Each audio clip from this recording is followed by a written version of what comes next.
One of the joys of Instagram is scrolling through all the amazing makers and seeing all these fun crafts. There are so many ways in so many mediums to be creative, and one of the quilt adjacent crafts that I have dabbled in is wool felt. Today's guest, Jill Bentham, has turned her wool creations into a small business. If you take a look at her feed, it's full of beautiful, bespoke ornaments, crowns, flowers, and so much more. And she's going to tell us all about it. So grab your sewing and a cup of tea, and here's my interview with Jill Bentham. Welcome to the podcast, Jill. Where in the world are you coming to us from? So I am in Ontario, Canada. I live about a half an hour north of Barrie in a little, very small town. It's probably more like a hamlet called Moonstone. And I live right next to a ski hill. I came originally from Toronto, so a big city. And in 2018, my husband and I decided we wanted to live a more simple life. So we bought our first house and never looked back.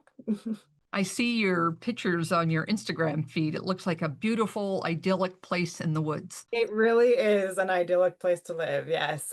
I'm surrounded by forests and I have chickens walking around in my backyard, and yeah, it's nice. Wonderful. And Yeah. how long have you lived there? Since 2018, so 7 years. Oh, before COVID. Yeah, yeah. So you got on my radar from a blog post from the Felt store, who Oh. I've just recently discovered, and you're one of their new ambassadors. I've actually been an ambassador with them for 4 years now. I was one of their first ambassadors, along with another lady named Lori Everett, who I think has retired as an ambassador now, but she was one of the first ones brought on as well. They've been amazing to work with. They're just such lovely people, and their product is really good as well. And yeah, so I've been doing tutorials for them for this will be my fourth term as an ambassador. Yeah. So how did you discover wool felt? Well, actually, I originally started out doing acrylic and like polyester felts, mainly because I'm a vegetarian and sometimes a vegan. And I wasn't sure necessarily about like the wool felt process and like how wool was sourced. So I wanted to be, sure that what I was sourcing was ethical. Now I have moved over to using wool felt more, and I know that the felt store does use a fairly ethical process for sourcing their wool, and so that's why I moved over to using wool blend felts, and I do like them, the quality of them quite a bit more. So They're beautiful to use. And yes. talking to them is absolutely fascinating how much it's a part of our everyday lives and we don't even know it. All those winter boots that we wear, the lining is felt and soundproofing And what's interesting about wool is that it's also like microbial, so it's like it's you can use it in soaps. It's naturally water resistant as well, so it's a really good thing to use if you're out in the forest and it starts to rain. If you have wool on, it's more likely to dry faster. Like I'm learning new things about it all the time. So Are you self-taught or did you take classes? How did you come to felting? basically, what happened is in 2020, I had a baby at the very height of COVID, like basically right after it started in May 2020. I was on mat leave, and around Christmas, like I've always been interested in crafting. Around Christmas time, my husband bought me a Cricut maker. I was like, oh, it'd be kind of cool to like make felt pennants, like this triangle, like the vintage looking pennants. I just thought like I think they're cool and I'm into vintage things. So I started out making some and then I was like, maybe I could sell these. And so I just gave it a shot and like started posting on Instagram, and like a lot of people were really interested in the pennants. So I got like a fairly good start making those for people, and then it just kind of like segued into making other things like mobiles and garlands and nursery decor and ornaments and all of those sorts of things. So it just kind of like took a natural segue in that direction. And I don't make that many pennants anymore. I kind of wish I still did because I like them. They're fun to make. But yeah, that's how it sort of all began with just this like let's have a hobby during COVID, like something to keep me busy and like something just for me besides watching the baby and that kind of thing. So yeah, that's how it began. And do you actually have a standalone store or do you do craft shows? How do you sell your craft? So I exclusively sell through Instagram. However, last year I did do my first Christmas market with a really lovely woman who had approached me when I went to her store. I was just looking for vintage things at this store called Sunday Restoration in Midland.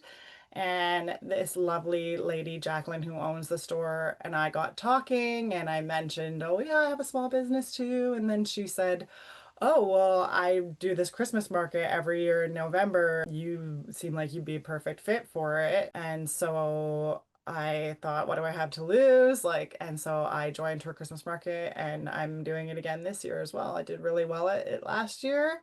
And so I'm going to do it again this year too. But it's the only one that I do. I feel like because of the nature of my work, I sew everything by hand. I just can't hold enough stock to do lots of markets.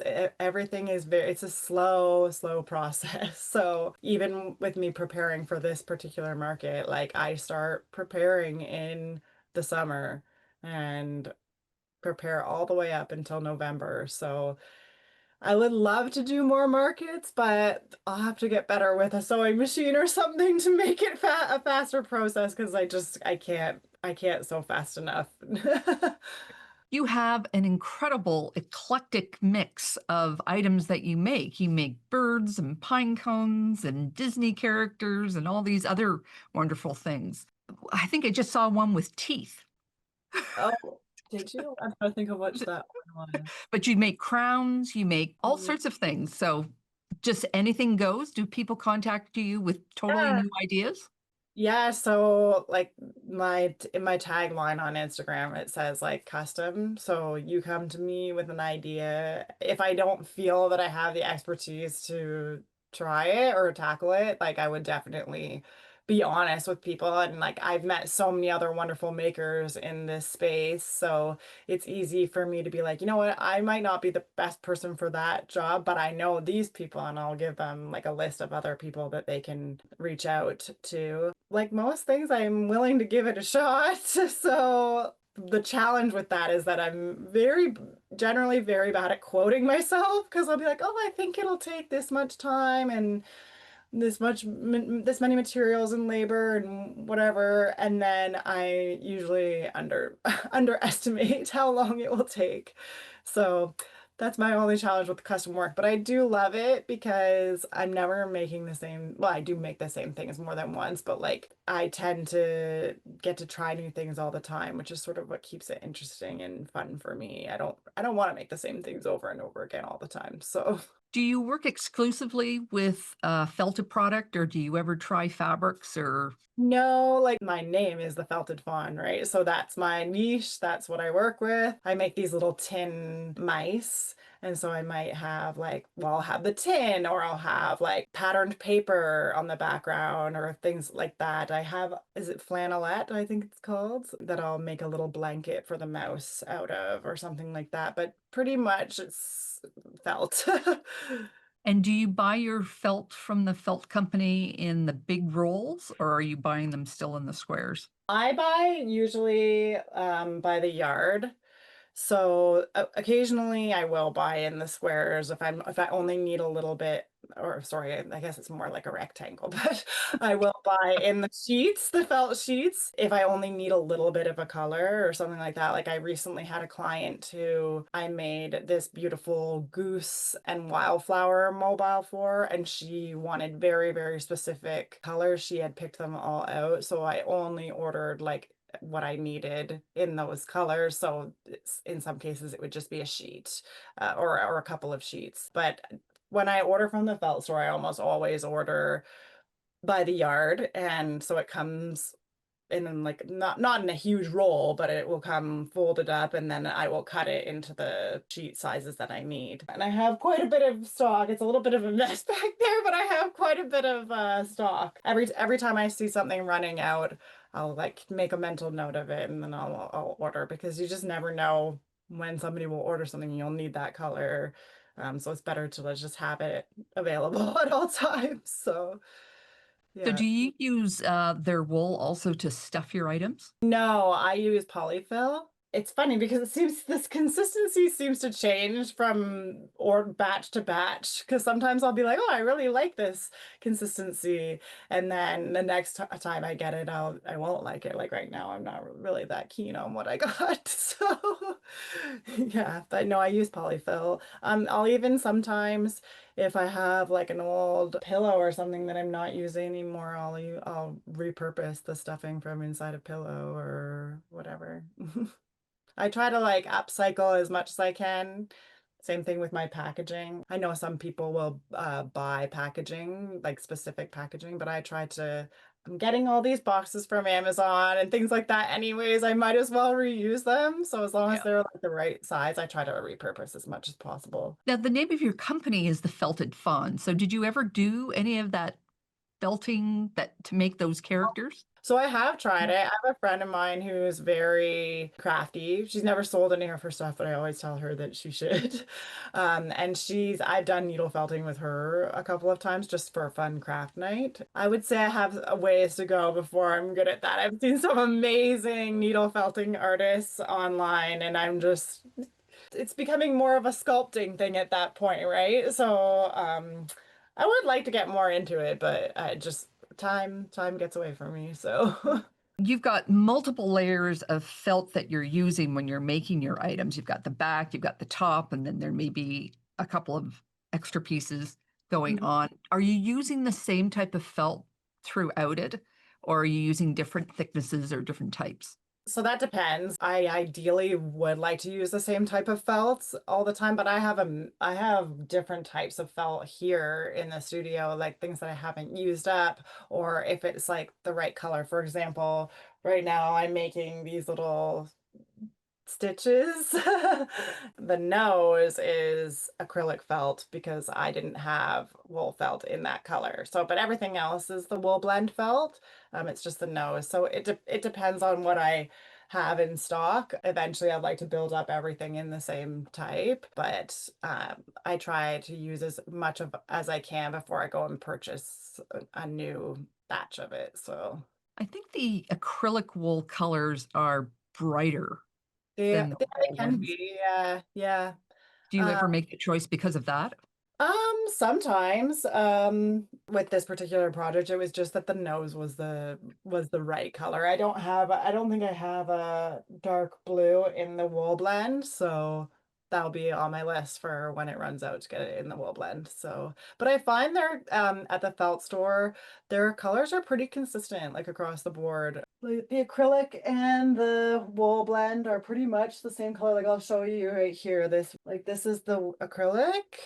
That's the acrylic and that's the wool blend. They're pretty close. So What type of thicknesses are you using? I actually don't know. I'd have to look. I've never paid attention to what thickness it is. I do have some thicker felts that I order, or that I go and purchase from Fabricland, that I use for pennants. They're much thicker and like stiffer because it's for a pennant. But I never actually paid attention to what thickness it is. I don't even know if they have different varieties of thickness on the Felt Store website for that wool blend felt. I know they do for like insoles and things like that, or they're like industrial wool. I know it comes in various thicknesses, but for the purposes of what I'm doing, it's always been the same. I've been using the thicker ones. I actually received a bag from my sister-in-law, and I'm pretty sure that was a 10 millimeter felt, but they don't sell that one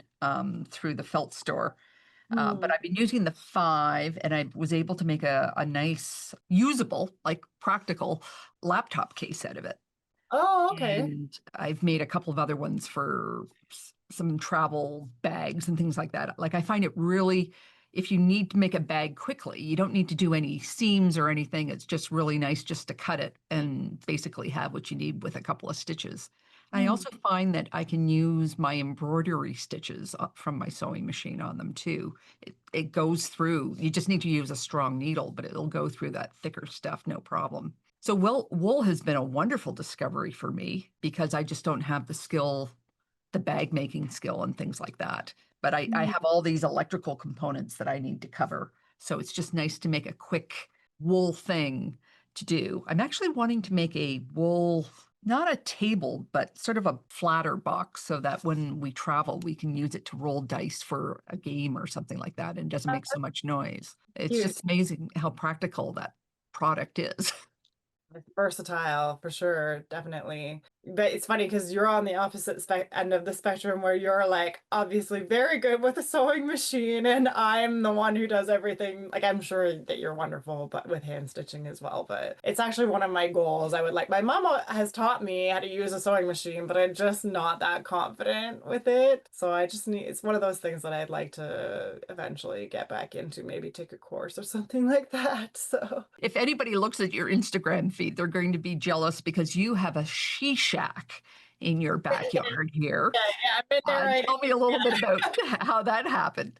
So when I first started doing everything, I have a very small house. It's very sweet and quaint and I love it, but we have a loft space in our house, which is actually really adorable. And prior to me trying to operate my business out of there, it was a little area with a bed and some fairy lights and like somewhere where people could, guests could stay when they came over. And I quickly realized when I was starting out that it wasn't feasible with me taking everything out and putting everything away all the time because I was doing this pretty much every nap time, every night after I put my daughter to bed. And I was like, this just isn't sustainable. And as I was accumulating more felt and more supplies, it just didn't make sense. So I moved up into the loft space and attempted to make that work for a while, but that was not very ergonomic.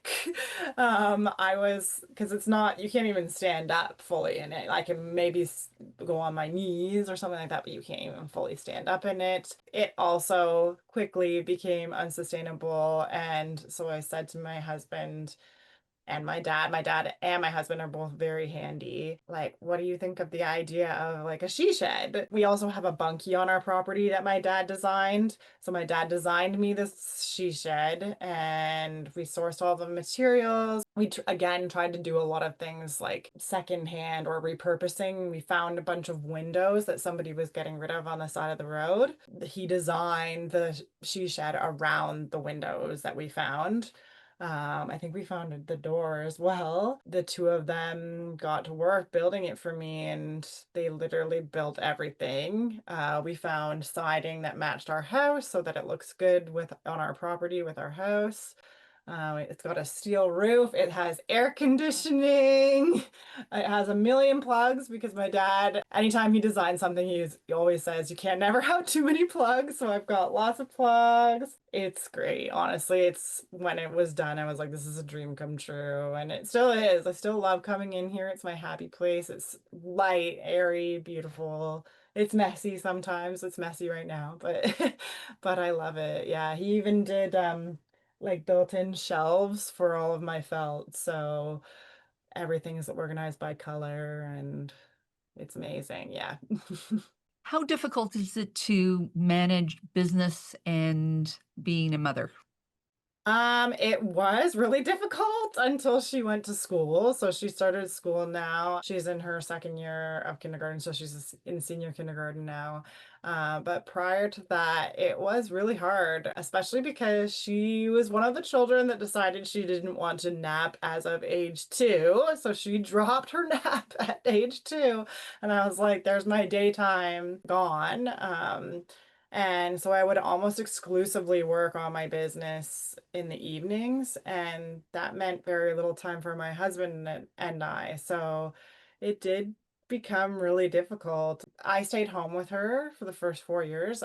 Prior to becoming pregnant with her and going on maternity leave, I worked in the corporate world in marketing. And it was always my intention to go back. But then I found I really liked being a mom, and it was just, we live this sort of simple life up here where it is feasible for me, with my husband working full time to stay home with her. And so we made that choice amongst ourselves that I would stay home. And I loved it, and I still get to have my summers with her, so it's really nice. But yeah, it was hard. It was really hard. And I also found with like trying to balance like social media as well, because that is the basis of my business is selling through Instagram. So trying to balance the social media and being present and interacting with people and all of that while also being a mom, I was very torn a lot, and there was a lot of moments where I needed to reevaluate things and know that was just a season and that eventually I'd be able to put more time into this. So, yeah, it was hard. Well, I hate to say it, it never really gets any easier. I've got four children and they're adults, and I'm Mhm. still constantly going, okay, I've got to make a choice here. Yeah. And they don't live at home, but still, you're torn Yeah. always. And Yeah. social media really sucks so many ways. Like you're never doing enough. There's always things that you've left on the table. I've definitely noticed in myself that like I have slowed down on the social media side. I had a reel of one of my bird mobiles go viral 2 years ago, and I like got tons of new followers overnight.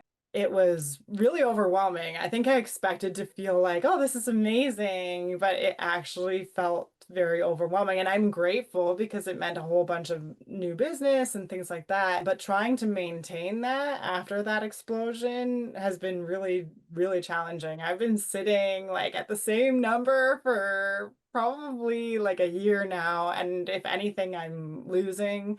And what I've realized is that I just have to focus on, continuing to create quality items. Like what I love about this is the creation. It's not the social media side. That can be fun, but what I love about this business is creating and making beautiful items and things like that. It's not about getting a certain number of followers or what have you. Unfortunately, that is a side of it, but so it's hard. It's hard. Like social media is a full-time job. When I worked in marketing, I was doing social media and content creation, and there's a reason that there are people that have that as a full-time job. And when you're running a small business, you have to do all of it, right? So it's hard. And there's more platforms that are being created all the time. Oh, and I'm like, I can't. I only have one. And I'm like, I know I need to diversify, but oh my gosh, it's a lot. Well, you actually have a really beautiful curated feed. Did you have those photography skills ahead of time, or is that something that you had to learn as you went along? Oddly enough, I'm one of those people who's always kind of had an entrepreneurial spirit, I guess. And I previously started a photography business like years ago when I was living in Toronto, and I didn't see that through, but it helped me learn a lot about photography, and I've always just kind of had like a creative eye that way. But I do almost all of my photography just with my phone now. I have a Samsung S23, and it takes great photos. I do have a DSLR, but I don't actually use it that often. It's almost all my phone. Creativity has kind of always been running through my veins. Even as a child, I had like little businesses here and there that I would run, at the end of my driveway or whatever. So I do have a bit of a photography background. I realized that wasn't for me fairly quickly, but yeah. It really shows you got a beautiful, beautiful photos. Thank you so much. Is there a season or holiday when you're busier than others? Yes, yes, definitely. This is usually like when things start to like get pretty busy for me. Summer is always quite slow, but going up even until January is usually quite busy. Christmas is by far the busiest time, and I almost always need physiotherapy at that time of year for my wrist, just from the repetitive motion of stitching. So yeah, this is definitely, we're getting closer and closer to the busiest time of year for me, for sure. I'm just thinking historically, you read it in books about women being stitchers, and they were often evaluated on being stitchers, but they never ever talk about the toll that it takes on your The phys- fingers and your hands. Absolutely. They just think people can do it, they can just sit down and do it, and they don't realize the effort. Hours and hours on end. Yeah, yeah, it definitely does. Like, I don't know if I'm just like if I over exaggerate in my movements or if it's the way I'm sitting or what, but my physiotherapist has given me some stretches that I need to do. Like I need to remember to take breaks and things like that. At one point I was worried I might have carpal tunnel from doing this, and he's like, "No, no, like you're okay. Like you just have to know when to quit." And that's part of my problem is I don't know when to stop. Like I'll be like, I'm on a roll and I just keep going and don't take enough breaks and things like that. Do you use more than the blanket stitch and just what do they call that? A running stitch or things like that? Have you gotten into some fancy embroidery stitches? A little bit here and there. Like I do a loon ornament that has tons of French knots on it. Sometimes I do a lazy daisy stitch if I'm trying to add like a few little embellishments onto things. But mostly, yeah, mostly the blanket stitch and the running stitch, and like the applique stitches, things like that. That's pretty much the what I use. So. Is there a particular type of needle that you use? No, I just use like their standard. I don't even the jargon of the quilting, sewing, stitching world. I'm learning new things all the time. Like I will go on YouTube, type in how do I do this stitch? Because I want to do this stitch, and then I'll just do it. Like I would not say that I have like a preference for certain things over others. I'm very particular about scissors. Like I like my fabric scissors, and if I see anybody using them for paper, I'm like, "What are you doing?" Things like that. But no, I like a thicker needle. I don't like thin needles. I don't like how they feel in my fingers. But yeah, no, nothing special. Have you invested in a good pair of scissors? I have. What's the, and I also like a good rotary cutter too. I like the Friskers fabric scissors, and I like is it Olfa. Wolfa? Yes, yes, I like those ones too. So I do my research here and there, and when it comes to things like that. So yeah. Have you been experimenting with any thread? It's funny because a lot of the people in my sphere like use embroidery floss for their stitching, and I just use sewing thread. Like nothing special. I think that sometimes the embroidery floss does look nicer, so I'm thinking about switching over. But yeah, no, I just use regular sewing thread. What do you do with all your wool scraps? So I have a lot of them saved, and like the problem is that like some of my scraps are non-usable. Like it's just too small. Like I know that some people will sometimes save their scraps and they'll cut them up into little pieces and then use that as stuffing, which I've thought about before. It's all about time to do these things. But a lot of my scraps are usable again. Like this is a scrap, for example, and I'm like, I can use that again. That's perfectly fine. And it's expensive, so I don't want to just toss it. But I save all of them on my studio. There's like a workspace, and underneath there, I have a big bin, and I put all of my scraps into there. And if it seems usable for something else, I'll try to look in there before I use a brand new piece.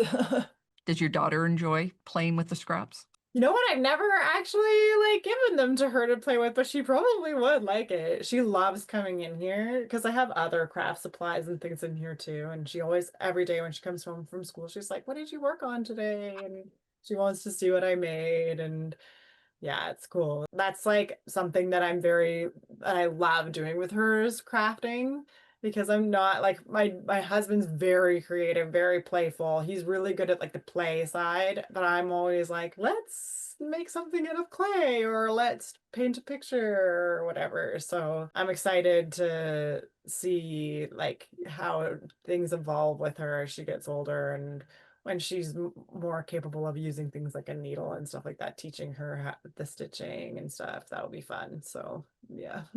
Has your ambassadorship with the felt store given you new opportunities? I think so. We've every time we always in June have like a recap of the year and how well our like the blogs have done and things like that, like with in terms of metrics and whatnot. And I definitely think that people have become like, more aware of who I am through the felt store. And honestly, I just love working with them. It's like such a beautiful partnership. They've been lovely to me. There have been a couple of times over the last 4 years where, things have come up in my life and I might not be able to meet a deadline or I was going through some health challenges a couple of years ago and they were just so lovely about it. I said, like, I understand if you don't want to have me as an ambassador anymore through this because like I just can't commit right now. And they were like, absolutely not. Like it's they were just so human, which is something I wasn't used to when I worked in the corporate world. And it's just so, yeah, they've been amazing to work with, just lovely people. So I've been there once and they treated me so well. They were just so amazing. And I mean, I have a bazillion questions and they answered every single one of them. They were just really nice to deal with. Amanda that you met, or do you Yes. remember? Yeah, she's so lovely. She's so, like it's funny every time we get on our phone call at the end of the term, we are just gushing about each other. So it's really nice. Yeah. She's lovely. Yeah. Yeah. How often do you have to say no? I'm very bad at saying no, just in general. Like I'm like, yeah, I can do that. I can take it on. I'm a people pleaser. I'll say I'm a recovering people pleaser because I am starting to learn. I think it comes with age too, like and maturity, like learning to set boundaries and saying no. At certain times of the year, I definitely have to say no. Like I've had to turn people away, saying like I'm at my capacity. Like I will let you down if I say yes. So I try to say yes throughout most of the year, but around like the holidays is when I generally have to do a cutoff. I try to be very transparent about it, where I'll say like upfront to everybody, where I say I have a limited number of like custom spaces, and then I will announce like I'm closed, like I'm not taking it on anymore until the new year or what have you. And sometimes you'll still have people that haven't seen that announcement or don't read a bio and they'll message you and still ask and uh yeah, I have to say no. It happens. It definitely happens. It's funny how hard it is to say no that first time, but it gets easier, doesn't it? Yeah. Yeah, the first time is yeah, really scary, especially since you're like, I'm growing this and I don't want to say no and again, I like to take on new challenges and things like that. So it is hard. I still find it harder, but it is getting easier, as you say. So, and that's not just in this either. That's in my life, like in my regular life, saying no to things, like learning when I need a break. Do you teach at all? I don't, but it is something that I've been asked. Like, there's a local library near here that asked me if I wanted to do a class, and I said yes. It hasn't happened yet, but I come from a family of teachers, so hopefully some of that those skills have been passed down to me. So yeah, I would, yeah. Did you try Etsy at all? I didn't. I love Etsy. I purchase from Etsy all the time. I've heard mixed opinions from people who sell through Etsy about what it's sort of become over the years and what kind of cut they take from you. And I try to price my items, like make them accessible for people, and make things affordable for people. So I just don't know like how I could absorb that cut that they take. It's not out of the question. It's just not something that I have done yet. Ideally, I think I would eventually make my own website and sell through there. Of course, that doesn't give you the same kind of platform and reach that something like Etsy would, but yeah, I've thought about it. I've thought about it lots of times. I think it ultimately comes down to the same problem that I have with markets, where I don't have like a huge stash of inventory that I can put on to Etsy. It's always been in the back of my mind. Well, thank you so much for being on the show today. If people want to get a hold of you, how do they reach you?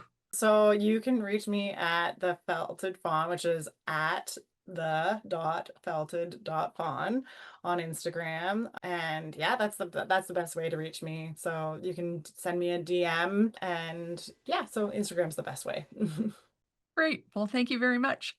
you so much, Karen. I really appreciate it. I hope you enjoyed my interview with Jill Bentham. I love working with wool felt, and she has inspired me to dive deeper. If you would like to see more of her work, I will leave a link to her Instagram feed in the video notes below. And that's also the best way to reach her. I will also leave a link to the felt store if you are interested in purchasing some wool for yourself. Next time you're in your sewing room, have Karen's Quilt Circle playing on in the background. I have interviewed so many interesting people on this show. Let one inspire you.